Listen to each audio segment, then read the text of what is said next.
انتہائی ادب سے التماس گزار ہوں جناب قبلہ ڈاکٹر پروفیسر عمیر محمود صدیقی صاحب سے آپ تشریف لائیں اور آج کی اس مجلس ابن عربی سے اظہار خیال فرمائیں۔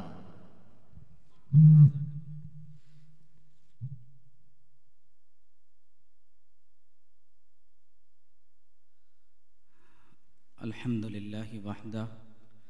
والصلاة والسلام علی من لا نبی بعدہ اللہم یا مفتح الابواب ویا مسبب الاسباب ویا دلیل الحائرین توکلت علیک یا رب العالمین وافوض امری الی اللہ ان اللہ بصیر بالعباد اما بعد فاعوذ باللہ من الشیطان الرجیم بسم اللہ الرحمن الرحیم انما امره اذا اراد شیئا ان یقول له کن فیکون صدق اللہ العظیم وصدق رسولہ النبی الامین الکریم۔ سب تعریفیں اس پاک پروردگار کے لیے جس نے ہم سب کو سید المرسلین خاتم النبیین محمد الرسول اللہ صلی اللہ علیہ وسلم کی امت میں پیدا فرمایا اور بے شمار درود و سلام سرکار دو عالم صلی اللہ تعالی علیہ وآلہ وسلم پر اللہ رب العزت کی بارگاہ میں ہم دعا گو ہیں کہ پروردگار عالم ہم سب کو اولیاء کاملین سے محبت کرنے کی توفیق عطا فرمائے اور ان کی مودت سے ہمارے دلوں کو زندگی عطا فرمائے۔ آج کی یہ مجلس ابن عربی الشیخ الامام قدوۃ الانام عمدۃ الاحکام النور البسیط البحر المحیط خاتم الاولیاء مفتی طریقت و شریعت حجت الفریقین سلطان العارفین برہان المحققین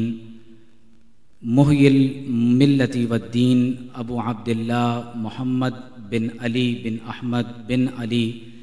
الحاتمی الطائی الاندلسی، جنہیں اپنے اور غیر شیخ اکبر محی الدین ابن العربی رحمۃ اللہ تعالی علیہ کے نام سے جانتے ہیں، آپ کی نسبت سے یہ مجلس قائم ہے اور بالخصوص آج اس مجلس کے انعقاد کا حوالہ ہمارے استاذ گرامی قدر استاذ العلماء مفتی سید شاہ حسین گردیزی دامت برکاتہم العالیہ کے درس و تدریس کے سلسلے میں فصوص الحکم جو شیخ اکبر محی الدین ابن عربی رحمۃ اللہ تعالی علیہ کی ایک گراں قدر الہامی تصنیف ہے، اس کے اختتام کے موقع پر اس محفل کا اس مجلس کا یہ سلسلہ انعقاد پذیر ہے۔ میں چند ایک گزارشات اس آج کی محفل اور مجلس کے حوالے سے کرتے ہوئے بس اپنی بات کو میں مکمل کروں گا۔ حضرت قبلہ شاہ صاحب دامت برکاتہم العالیہ نے تقریباً 7 سے 8 ماہ کے عرصے میں فصوص الحکم کے اس درس کو مکمل فرمایا ہے۔ اس درس میں تقریباً تمام ہی شرکاء مدارس کے فارغ التحصیل اہل علم اور علماء تھے۔ اعلیٰ حضرت مجدد گولڑوی حضور سیدنا پیر مہر علی شاہ صاحب رحمۃ اللہ تعالی علیہ بر صغیر کے علماء کو باقاعدہ تفصیل اور اختصار کے ساتھ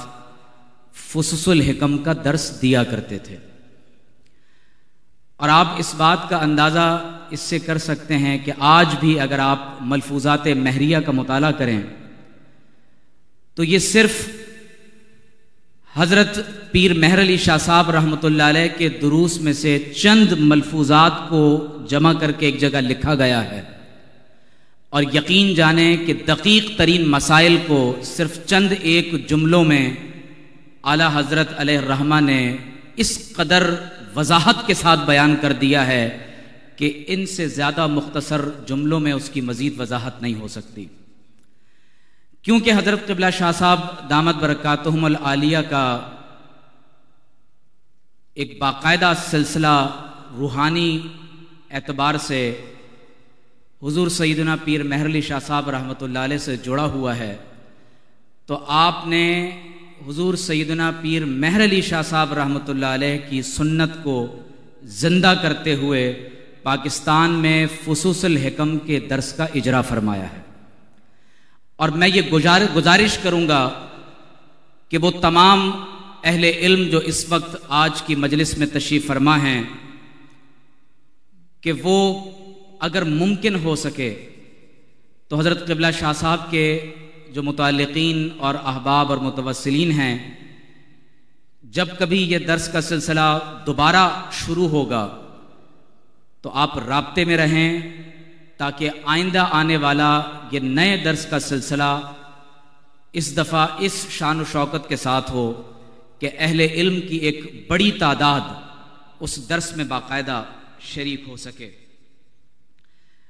قبلہ شاہ صاحب نے مجھے حکم دیا ہے کہ میں شیخ اکبر محی الدین ابن عربی رحمۃ اللہ علیہ اور عقیدہ ختم نبوت کے حوالے سے چند ایک گزارشات آپ تمام احباب کی خدمت میں پیش کر سکوں، اور مجھے یہ بیان کرنے میں کوئی عار نہیں ہے کہ میں ایک طالب علم ہوں اور حضرت قبلہ شاہ صاحب دامت برکاتہم العالیہ کی خدمت میں زانو تلمس طے کرنے کے ساتھ جو کچھ اس ناچیز نے حاصل کرنے کی کوشش کی ہے، تو میں جو کچھ بیان کروں گا یقیناً یہ حضور سیدنا پیر مہر علی شاہ صاحب رحمۃ اللہ علیہ کا ہی فیض ہے جو حضرت قبلہ شاہ صاحب دامت برکاتہم العالیہ کے واسطے سے ہمیں نصیب ہوا ہے۔ اور یہ کوئی تقریر نہیں بلکہ یہ ایک درس ہے، ایک سبق ہے جو میں کوشش کروں گا کہ مختصر، کیونکہ تفصیل کا موقع نہیں، آپ تمام احباب کی خدمت میں پیش کر سکوں۔ ایک بنیادی بات ہم سب کو یہ سمجھ لینی چاہیے کہ حضرت شیخ اکبر محی الدین ابن عربی رحمۃ اللہ علیہ نے جو کچھ لکھا ہے وہ کل علمی ورثہ آپ کے دو اصولوں کے پیش نظر بیان کیا جا سکتا ہے۔ پہلا اصول اسماء الہیہ اور کلمات اللہ کا وہ ربط اور تعلق ہے جو کائنات کے ذرے ذرے کے ساتھ جب سے اللہ تبارک و تعالی اشیاء کو عدم سے وجود میں لایا ہے اور قیامت تک جو ربط اور سلسلہ قائم اور دائم رہے گا، یہ اسماء الہیہ اور کلمات اللہ کا تعلق ایک اصول کے طور پر آپ کو شیخ اکبر محی الدین ابن عربی رحمۃ اللہ علیہ کے تمام تر افکار و نظریات میں جھلکتا ہوا دکھائی دے گا۔ تو یہ پہلا بنیادی اصول ہے کہ اگر آپ ان کے اسماء الہیہ اور کلمات اللہ کے تصور کو سمجھ لیں تو آپ کے لیے ان کے پورے نظام فکر کو سمجھنا آسان ہو جاتا ہے۔ دوسرا اصول یہ ہے کہ اگرچہ شیخ اکبر علیہ الرحمہ عدم سے قبل آیان ثابتہ کی بھی بات فرماتے ہیں، لیکن اصول کے طور پر آپ کی تحریروں میں دوسری بنیادی بات جس کو سمجھنا ضروری ہے وہ حقیقت محمدیہ علی صاحبہا الصلاۃ والتسلیم ہے، کیونکہ شیخ اکبر علیہ الرحمہ کی تصانیف ہمیں یہ بتاتی ہیں کہ یہ کائنات میں جو کچھ آپ دیکھ رہے ہیں یہ تمام موجودات اللہ تبارک و تعالی کی صفات اور اس کے اسماء الہیہ کا مظہر ہیں، اور یہ انسان ایک انسان اصغر یا عالم اصغر کے طور پر اس پوری کائنات کا خلاصہ ہے۔ اگر آپ اس انسان کے وجود میں غور و فکر کریں اور اس انسان کی ذات کا عرفان حاصل کر لیں تو یقیناً آپ کو اللہ تبارک و تعالی کی صفات کا عرفان بھی نصیب ہو جائے گا۔ لیکن تمام تر موجودات اللہ تبارک و تعالی کے کلمات ہیں۔ حضرت سیدنا مسیح علیہ السلام بھی کلمت اللہ ہیں. قرآن مجید میں آپ کو کلمت اللہ اور روح اللہ کہا گیا، لیکن شیخ اکبر فرماتے ہیں کہ یہ کائنات کا ذرہ ذرہ کلمات اللہ ہے، کیونکہ کائنات کی ہر شے کی تخلیق اللہ تبارک و تعالی کے کلمہ کن سے ہوئی. انما امرہ اذا اراد شیئا ان یقول لہ کن فیکون. تو کائنات کا ذرہ ذرہ تمام موجودات کلمہ کن سے تخلیق ہوئے ہیں. تو یہ کل موجودات کلمات اللہ ہیں، لیکن قرآن مجید میں اللہ رب کریم نے حضرت مسیح علیہ السلام کو شرف عطا فرمایا اور خصوصی طور پر آپ کو کلمت اللہ کا لقب عطا کیا گیا. تو کائنات کا ذرہ ذرہ ہر موجود صفات اللہ اور اسماء الہیہ کا مظہر ہے، اور یہ کلمات اللہ ہیں. اسی لیے اللہ رب کریم فرماتا ہے کہ قل لو کان البحر مدادا لکلمات ربی لنفد البحر قبل ان تنفد کلمات ربی ولو جئنا بمثلہ مددا. فرمایا کہ ایک اور مقام پر کہا کہ اگر درختوں کے قلم بنا دیے جائیں اور سمندروں کی روشنائی بن جائے اور یہ سب مل کر اللہ تبارک و تعالی کی حمد و ثنا اور اس کے کلمات کو لکھیں تو اشیاء فنا ہو جائیں، لیکن اللہ کے کلمات ختم نہیں ہو سکتے، کیونکہ یہ اسماء الہیہ ہیں. اور ہر موجود کے ساتھ جب تک اللہ تبارک و تعالی کے اسماء کا ربط اور تعلق قائم رہتا ہے، لا تاخذہ سنۃ ولا نوم کل یوم ہوا فی شان. یہ جو اسماء الہیہ کا تعلق وہ رب العالمین ہے، عالم کے ہر موجود اور وجود کے ساتھ قائم ہے، اس وقت تک وہ وجود فنا نہیں ہوتا. اور جس لمحے اللہ تبارک و تعالی کے اسماء کا یہ تعلق منقطع ہو جائے تو وہ وجود فنا ہو جاتا ہے. اب آپ اس بات پر توجہ کیجئے کہ شیخ اکبر علیہ رحمہ فرماتے ہیں کہ ان تمام تر موجودات میں اگر کوئی وجود اپنی حقیقت کے ساتھ اللہ تبارک و تعالی کے وجود پر سب سے بڑی اور سب سے واضح ترین دلیل ہے تو وہ خاتم النبیین محمد الرسول اللہ صلی اللہ تعالی علیہ وسلم کی ذات اقدس ہے. اور اگر آپ لا الہ الا اللہ کی دلیل چاہتے ہیں تو وہ محمد الرسول اللہ ہے صلی اللہ علیہ وسلم. شیخ کے نزدیک یہ پوری کائنات میں جو آپ اسماء اور موجودات کا ایک ربط اور تعلق دیکھتے ہیں، اسے شیخ انبا اور اخبار یا انبا اور اخبار کا تعلق قرار دیتے ہیں کہ تسلسل کے ساتھ کائنات کی ہر شے کو اللہ کا عرفان نصیب ہے. اس کائنات کی کوئی شے چاہے بظاہر وہ جمادات اور نباتات میں سے ہو، چاہے وہ حیوانات میں سے ہو، کائنات کی ہر شے کو اللہ رب کریم نے اپنی صلاح اور تسبیح کا علم اپنی اپنی استعداد کے مطابق عطا کیا ہے. لہذا کائنات کی کوئی چیز ایسی نہیں جو اللہ تبارک و تعالی کے عرفان سے محروم ہو. لیکن اس انسان کو آدمیت کے طفیل جو اللہ تبارک و تعالی نے اپنی ذات و صفات کا عرفان عطا فرمایا ہے، عرفان کا وہ مقام کسی اور موجود اور شے کو نصیب نہیں ہوا. یہاں پر ایک بات قابل توجہ ہے کہ شیخ اکبر علیہ الرحمہ کی ولادت 560 ہجری میں ہوئی اور وصال سن 638 ہجری میں ہوا. شیخ سے تقریباً 300 برس قبل حضرت امام حکیم ترمذی رحمۃ اللہ علیہ نے ایک کتاب لکھی ہے ختم الولایہ کے نام سے. اس کتاب میں آپ نے خاتم الاولیاء اور ختم الاولیاء پر ایک تفصیلی بحث کی ہے اور 150 سوالات آپ کے ایک سالک نے آپ سے پوچھے اور آپ نے اس کا جواب دیا ہے. فتوحات مکیہ کی 3 جلد میں شیخ اکبر علیہ الرحمہ نے ان 150 سوالات کے جوابات اپنے انداز سے دیے ہیں. اس کی وجہ یہ ہے کہ حکیم ترمذی خود خاتم الاولیاء نہیں تھے. شیخ اکبر محی الدین ابن عربی رحمۃ اللہ علیہ خود خاتم الاولیاء کے مقام و مرتبے پر فائز تھے، تو اس لیے آپ نے براہ راست ان 150 سوالات کو ایڈریس کیا ہے.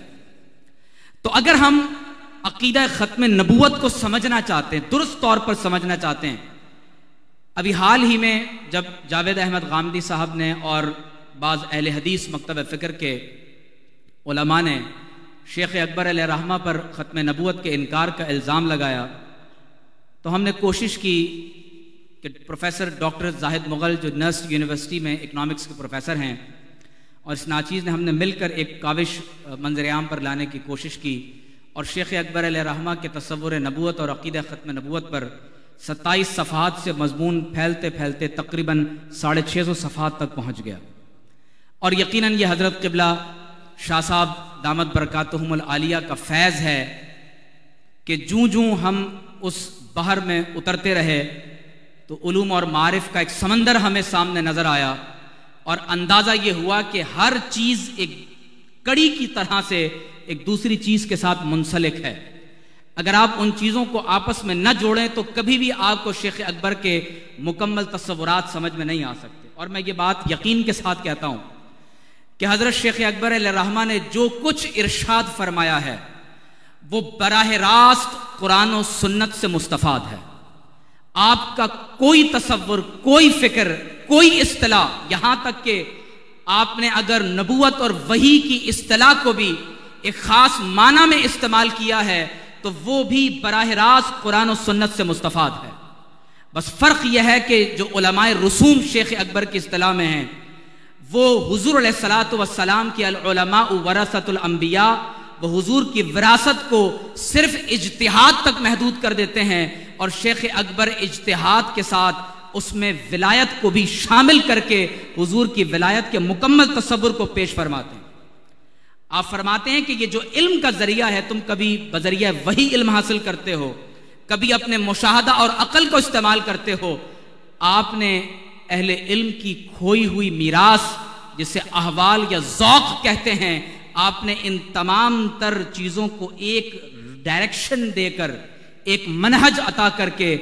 آپ نے اہل علم کو ایک نیا رخ دیا ہے کہ وہ وحی کے ساتھ کشف اور جزء نبوت کو بھی استعمال کریں، کہ جس کو حضور علیہ السلام نے فرمایا کہ لم یبق من النبوتی الا المبشرات، فرمایا کہ نبوت ختم ہو چکی ہے لیکن مبشرات باقی ہیں. اور اسی خواب کو یا رویا صالحہ کو حضور علیہ الصلاۃ والسلام نے جزء من اجزاء النبوہ قرار دیا. شیخ کے تصور میں یہ کائنات میں جو کچھ آپ دیکھ رہے ہیں، اوحى ربک الی النحل اوحى فی کل سماء امرها فألهمها فجورها وتقواها وإذ قالت الملائكة يا مريم إن الله اصطفاك وطهرك واصطفاك على نساء العالمين قالوا أتعجبين من أمر الله رحمة الله وبركاته عليكم أهل البيت. اس طرح کی تمام تر آیات مقدسہ اور احادیث مبارکہ کہ حضور علیہ السلام نے حافظ کے بارے میں فرمایا کہ ادرجت النبوۃ بین جنبیہ، کہ قرآن حفظ کرنے کی بدولت اس کے پہلوؤں میں اللہ تبارک و تعالی نے نبوت کے نور کو داخل فرما دیا ہے. کل احادیث اور آیات مقدسہ جو اسی مفہوم کو واضح کرتی ہیں، حضرت شیخ اکبر علیہ الرحمہ نے ان تمام سے قرآن کے تصور نبوت کو کشید کیا اور یہ بتایا کہ کائنات کے ذرے ذرے میں انباء اور اخبار کا ایک تسلسل کے ساتھ ایک سلسلہ ہے جو جاری و ساری ہے. اور اسی بات کو آپ نبوت عامہ قرار دیتے ہوئے کہ یہ نبا اور خبر کا تسلسل جو کائنات کے ذرے ذرے کے ساتھ جڑا ہوا ہے، آپ اس کو نبوت عامہ کہہ دیتے ہیں. اب یہ ایک اصطلاح ہے جو قرآن و سنت سے مستفاد ہے. اب مسئلہ اس وقت ہوتا ہے کہ جب اس کو ہمارے ہاں اہل علم شیخ کی کسی ایک عبارت کو پڑھ کر محض نبوت خاصہ یا متکلمین کے نزدیک جو نبوت کی اصطلاح ہے وہ قرار دیتے ہوئے شیخ اکبر کو نعوذ باللہ من ذالک مرتد اور کافر قرار دے دیتے. جب شیخ فرماتے ہیں کہ نبوت کائنات کے ذرے ذرے میں سرایت کر گئی ہے تو آپ کے پیش نظر قرآن کی وہ آیات مقدسہ ہوتی ہیں کہ جس میں چونٹی گفتگو کر رہی، سلیمان علیہ السلام اس کے کلام کو سن رہے ہیں. اللہ تبارک و تعالیٰ فرماتا ہے کہ ہر چیز اپنی استعداد کے مطابق تسبیح اور صلاح کو جاری رکھے ہوئے. تو شیخ اکبر کے نزدیک وہ تمام تر قرآن و سنت سے جو دلائل ہیں آپ انہیں نبوت عامہ کے تصور کے تحت بیان کرتے ہیں. تفصیل کا وقت نہیں ہے، میں چند ایک عبارات بس اس پر بیان کر کے میں اپنی بات کو ختم کر رہا ہوں. یہ بات سمجھ لیجئے کہ عقیدہ ختم نبوت ضروریات دین میں سے ہے. اور اس کا ایک ہی مطلب ہے، اور وہ یہ ہے کہ حضور علیہ الصلوۃ والسلام کے بعد کسی کو نبوت عطا نہیں کی جائے گی۔ جو کوئی شخص حضور علیہ الصلوۃ والسلام کی بعثت کے بعد دعوی نبوت کرتا ہے وہ مرتد ہے، خارج از اسلام ہے، زندیق ہے، کافر ہے، اور نبوت کا سلسلہ مکمل ہو چکا ہے اور ختم ہو چکا ہے۔ اس لیے آپ علیہ الصلوۃ والسلام نے جب ارشاد فرمایا کہ ختم بی النبیون ولا نبی بعد، اب شیخ کیا فرماتے ہیں؟ فرماتے ہیں کہ فالنبوۃ اختصاص من اللہ یختص بها من یشاء من عبادی، نبوت اختصاص الہی ہے۔ فرماتے ہیں کہ وقد اغلق ذلك الباب وختم بالرسول اللہ محمد صلی اللہ تعالی علیہ وسلم والولایۃ مکتسبۃ الی یوم القیامہ فمن تعمل فی تحصیلها حصل له والتعمل فی تحصیلها اختصاص من اللہ۔ آپ فرماتے ہیں کہ ولایت تو اکتساب سے نصیب ہوتی ہے، اس کے حصول کی کوشش کرنا پڑتی ہے، لیکن یہ جان لو کہ ولایت کے حصول میں جو تعمل اور کاوش تم کرتے ہو وہ توفیق بھی اللہ کی جانب سے اختصاص ہوتی ہے۔ ہر ایک کو اپنی جانب آنے کے لیے توفیق اللہ تبارک و تعالی سے اگر نصیب ہوتی ہے تو وہ بھی اختصاص ہے۔ فرماتے ہیں کہ اختصاص من اللہ یختص برحمتہ من یشاء، فرماتے ہیں کہ یہ اللہ کا اختصاص ہے۔ فبنور النبوۃ تکتسب الولایہ، تو ولایت میں آپ فرق کرتے ہیں۔ پھر ایک اور مقام پر آپ فرماتے ہیں وثبتت رسالۃ محمد صلی اللہ علیہ وسلم بقولہ تعالی محمد الرسول اللہ وثبت انہ آخر الانبیاء بقولہ تعالی وخاتم النبیین، یہ شیخ کے واضح کلمات۔ پھر فرماتے ہیں خصوص میں جہاں آپ نے حضور علیہ الصلوۃ والسلام کا ذکر مبارک کیا، فرماتے ہیں انما كانت حکمته فردیۃ لانه اکمل موجود في هذا النوع الانسانی ولهذا بدأ به الامر وختم فكان نبيا وآدم بين الماء والطين ثم كان بنشأته العنصریہ خاتم النبیین۔ اہل علم اس کا مطلب سمجھ رہے ہیں، میں اس لیے ترجمہ کیے بغیر آگے جا رہا ہوں۔ فرماتے ہیں وَاعْلَمْ أَنَّ لَنَا مِنَ اللَّهِ الْإِلْهَامَ لِلْوَحْيِ، فرماتے ہیں ہم پر الہام ہوتا ہے، وحی نہیں ہوتی۔ فَإِنَّ السَّبِيلَ الْوَحْيِ قَدْ انْقَطَعَ بِمَوْتِ رسول اللہ صلی اللہ علیہ وسلم وقد كان الوحی قبلہ ولم يجئ خبر الہی ان بعدہ وحیا كما قال تعالی وَلَقَدْ أُوحِيَ إِلَيَّ وَإِلَى الَّذِينَ مِن قَبْلِكَ وَلَمْ يَذْكُرْ وَحْيًا بَعْدَهُ وَإِن لَمْ يَلْزَمْ هَذَا، تو فرمایا کہ حضور علیہ السلام کے بعد کسی وحی کا ذکر نہیں ہوا۔ اور پھر بہت واضح طور پر امام شارانی علیہ الرحمہ فرماتے ہیں کہ شیخ اکبر علیہ الرحمہ نے فتوحات میں باب نمبر 11 میں ارشاد فرمایا کہ من قال ان اللہ تعالی امر بشیء فلیس ذلك بصحیح انما ذلك تلبیس لان الامر من قسم الکلام وصفته وذلك باب مسدود دون الناس فإنه ما بقي في الحضرة الإلهية أمر تكليفي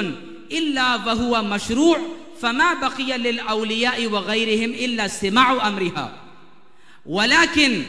لهم المناجاة الإلهية وتلك لا أمر فيها وإنما هو حديث وسمر وكل من قال من الأولياء أنه مامور بأمر إلهي في حركاته وسكناته مخالف لأمر شرعي محمدي تكليفي فقد التبس عليه الأمر وإن كان صادقا فيما قال أنه سمعه فليس ذلك عن الله۔ یہ واضح طور پر شیخ نے لکھا ہے، فرماتے ہیں وإنما هو عن إبليس فظن أنه عن الله لأن إبليس قد أعطاه الله تعالى أن يصور عرشا وكرسيا وسماء ويخاطب الناس منه كما مر في مبحث خلق الجن انتہا۔ پھر آگے جا کے خود فرماتے ہیں فقد بان لك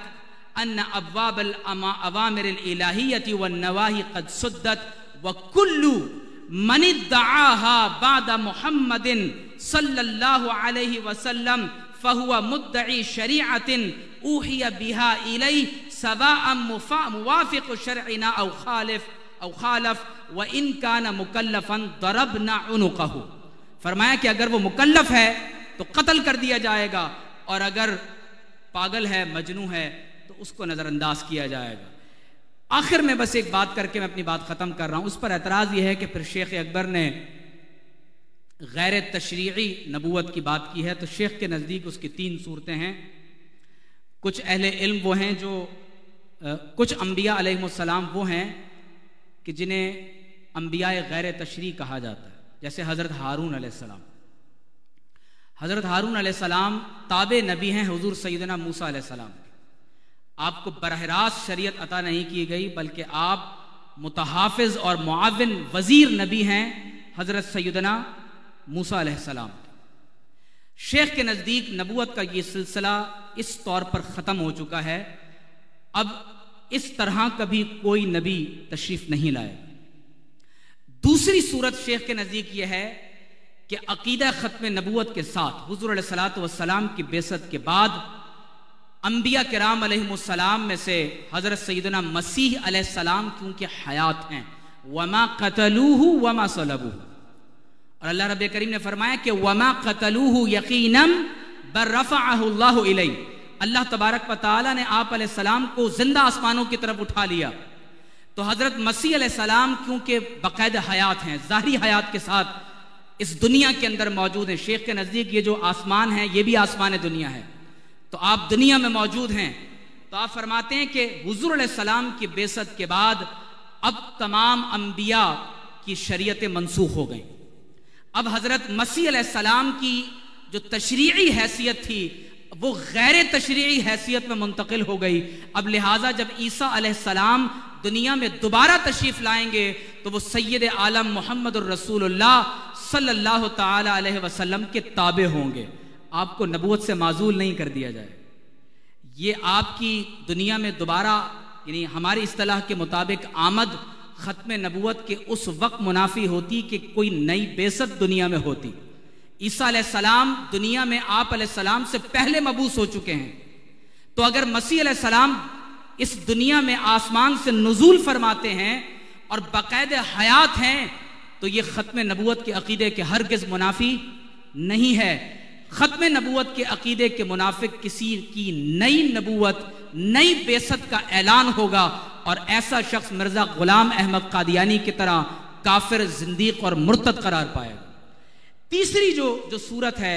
شیخ جب نبوت عامہ کی ایک عمومی اصطلاح استعمال فرماتے ہیں تو وہ ولایت کے معنی میں ہوتی ہے۔